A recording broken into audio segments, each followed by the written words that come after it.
कहते हैं कि वक्त जरूर बदलता है, सबका बदलता है। एक समय था जब पूरे इलाहाबाद में अतीक के नाम की तूती बोलती थी। खौफ ऐसा कि जिस चीज की तरफ अतीक की निगाह घूम जाती वह अतीक की हो जाती।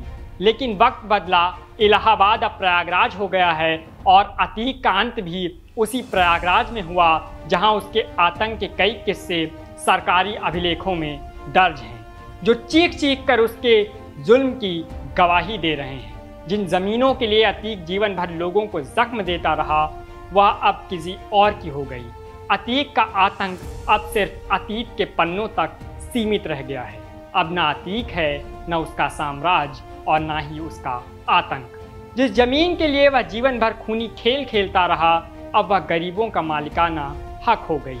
यह सब कैसे हुआ आपको जरूर बताएंगे। नमस्ते, मेरा नाम नमन है और आप देख रहे हैं लाइव यूपी न्यूज़ 24। मुख्यमंत्री योगी आदित्यनाथ ने शुक्रवार को प्रयागराज जिले के लूकरगंज में अतीक अहमद के कब्जे से खाली कराई गई भूमि पर बने पीएम आवास का लोकार्पण किया। शुक्रवार को निर्धारित समय से कुछ विलंब से पहुंचे सीएम ने विधि विधान से पूजा अर्चना कर आवास का लोकार्पण किया।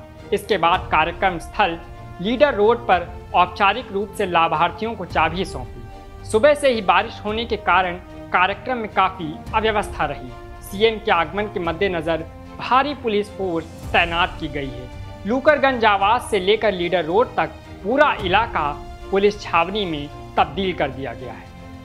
इस कार्यक्रम में सीएम योगी ने कहा कि पहले की सरकार माफियाओं के साथ खड़ी थी, वर्तमान भाजपा सरकार गरीबों के साथ खड़ी है। सरकार ने गरीबों को आवास देकर उनके जीवन में सुधार लाने का प्रयास किया है और यह अभियान जारी रहेगा।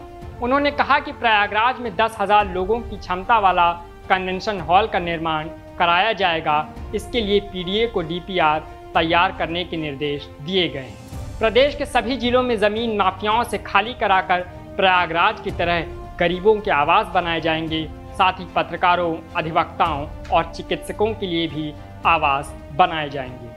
शहर के माफियाओं और बाहुबलियों में शामिल रहे पूर्व सांसद अतीक अहमद के खौफ का दौर आज भी लोगों को दहशत में डाल देता है।